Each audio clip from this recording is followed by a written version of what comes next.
Good morning, everybody, and welcome back to D&D Service and Sales. It is a beautiful, gloomy Saturday morning here in Central Florida, but we are making the most of it, right? So we are back in the shop, making things happen. Yesterday, I went to the auction, and I did take a lot of video, but once I put it all together, I realized that it wasn't really as interesting as I thought it was going to be. So I'll include some clips and show you guys kind of what the inside of the auction looks like. I do not take videos inside the lanes where people are bidding. Not that there's necessarily any rules against it, but I just, for standards and, general practices, I don't like to take videos of how people buy their cars, what they're paying for them, because, what I choose to tell you guys is up to me, but to show what other people have going on in their business, what they're paying for vehicles, not my place. So maybe eventually I will take you into the lanes and show you how it works, but it's nothing like a Mecum auction, I can promise you that. So today we do have some projects in the shop. Of course, we have that Nissan Maxima there, which is an interesting one. We have a Civic Si hatch, which you don't see every day. They're getting older and older, which means that they are getting harder and harder to find as people decide that they're not worth fixing. Personally, not my favorite vehicle on the planet, but these things are actually pretty cool in the sense that they have what I call the school bus stick shift, right? And the reason why I call it that is that it literally, that stick shift there is on the middle of the dash where the radio controls normally are in most cars. Definitely a unique car though. I actually had one of these about 2 years ago. Really fun car to drive. Hatchbacks are getting hotter again. Back years ago they were hot.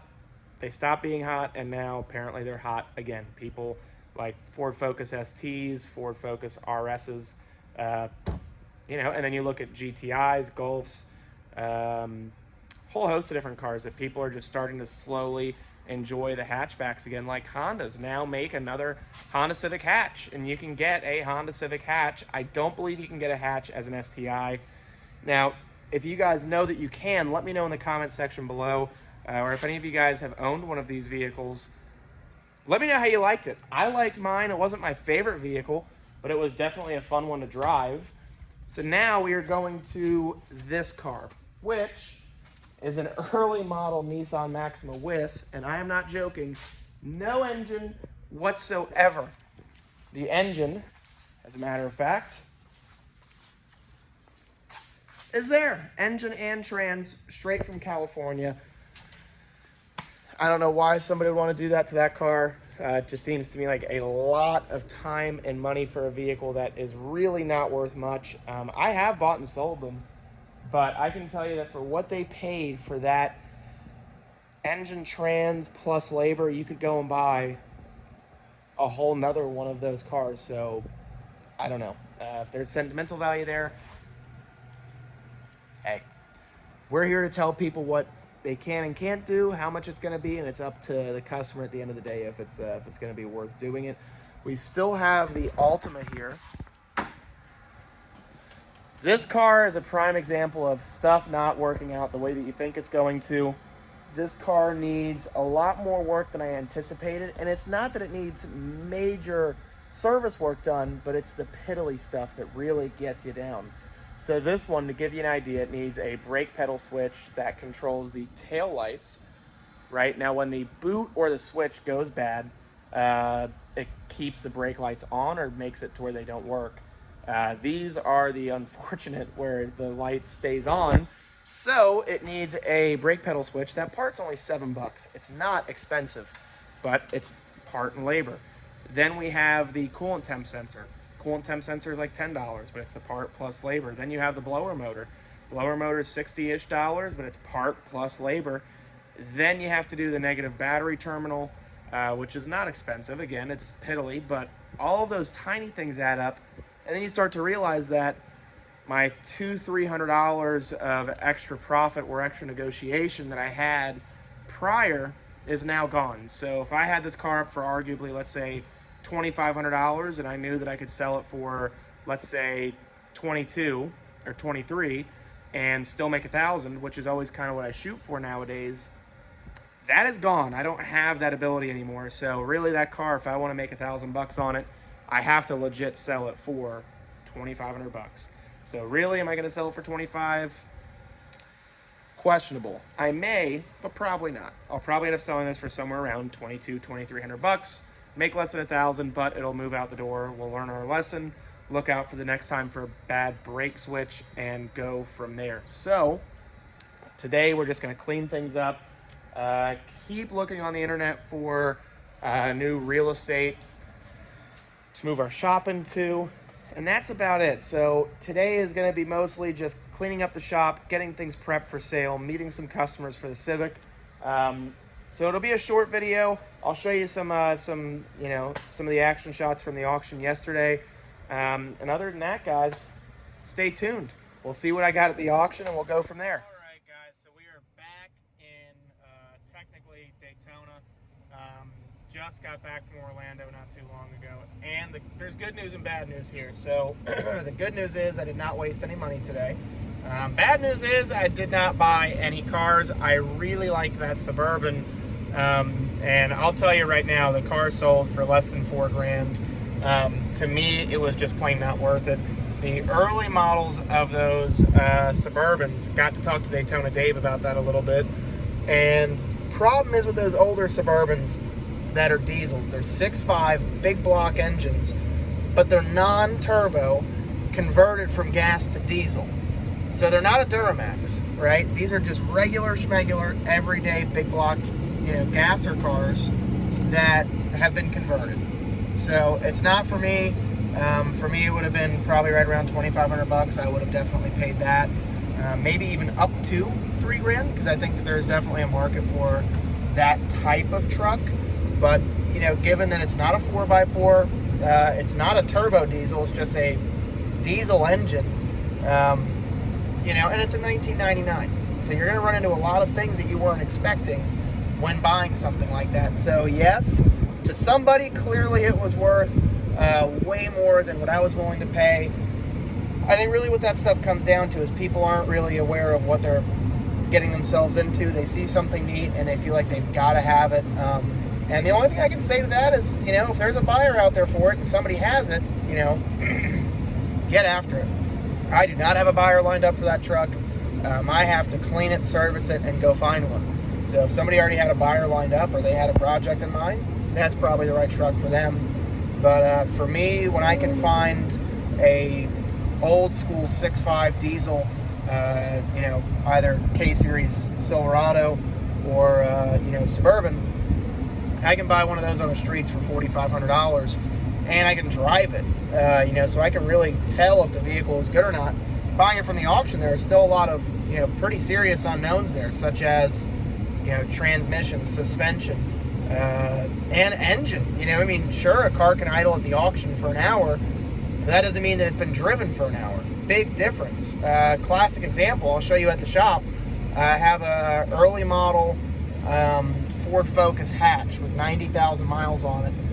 Car ran and drove great, no mechanical issues. Customer took it on a test drive for about 20-30 minutes, and the car started to run hot, which is very surprising. And sure enough, the cooling fans weren't working. Radiator was fine, so I was able to keep the car cool enough, but once you came down to a stop and no more air is flowing over that radiator, the car started running hot. So there's a lot of unknowns buying something at the auction, and for me, and my money today, I did not see a value in anything there, which happens sometimes. You don't have to buy something every single time just to have it. Rule of thumb is I don't like to work for free, so if I can't see myself making a profit, I just will not get involved at all in any which way, shape, or form.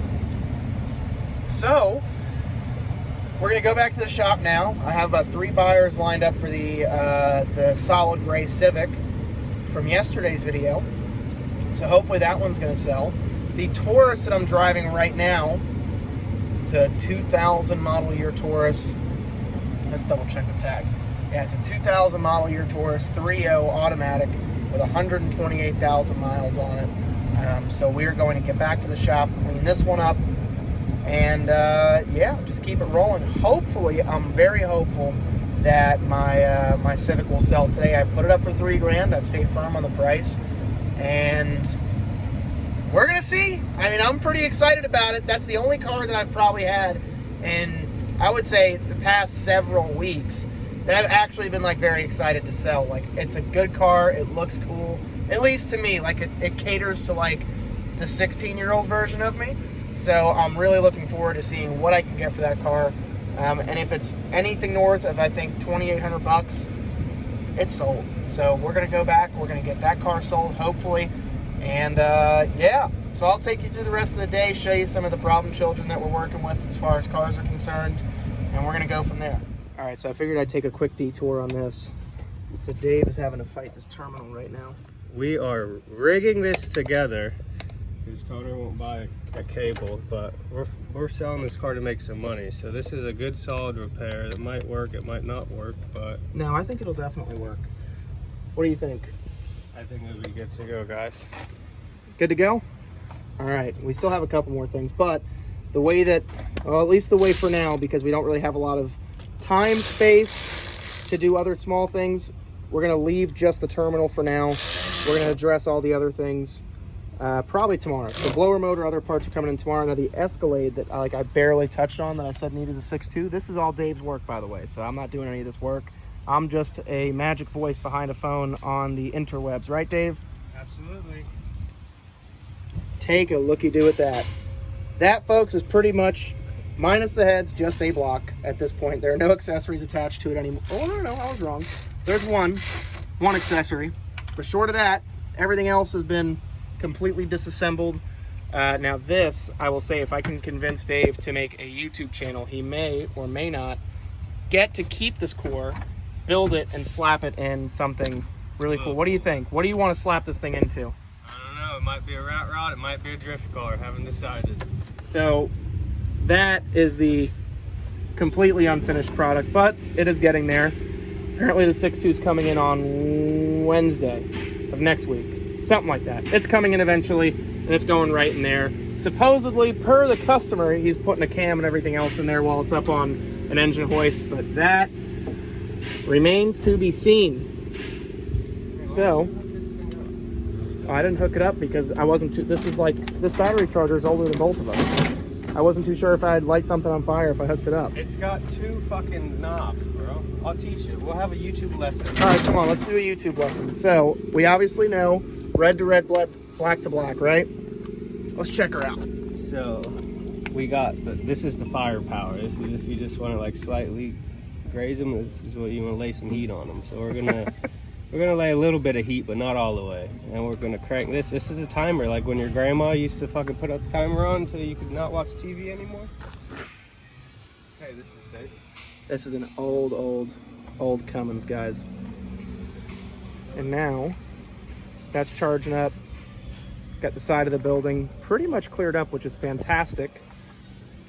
And all sorts of other beauties here. That is a return customer. That is something that I've been driving around. All right, guys, so thank you for staying with us through the weird combination of videos today. I know that it was probably a little interesting to watch 2 days worth of videos jumbled together into one. Friday I was at the auction and I took a lot of videos that I thought were interesting. I watched them again and I realized that maybe my life is not as interesting as I think it is, and I didn't want to bore you guys to tears. So I decided to take some videos from yesterday, take some video from today, and put them together into one video so that way you guys have just one fluid video of just normal, everyday, regular content. Of course, we are addressing the Nissan Altima that's out there now and working on some other projects along the way. I cannot say for sure if I will upload something tomorrow. I hope that I will. However, normally I am not here on Sundays. I try to take that day to relax, catch up on accounting, which nobody wants to see. And if anything crazy happens, of course, you guys are going to be the first people to know. So guys, thank you for watching as always. And as a quick side note, at the bottom of the description box, I put my email for a reason. I am a licensed, insured, bonded car dealer in the state of Florida. So if you guys have questions, you want to ask a dealer, please feel free. That's what I put that email down there for. I want to hear from you guys. Feel free to leave a comment. And of course, hit that subscribe button, smash that like button so we can get those YouTube analytics up. Thank you so much for watching. And of course, we'll see you very soon Be well, stay safe, and enjoy your weekend.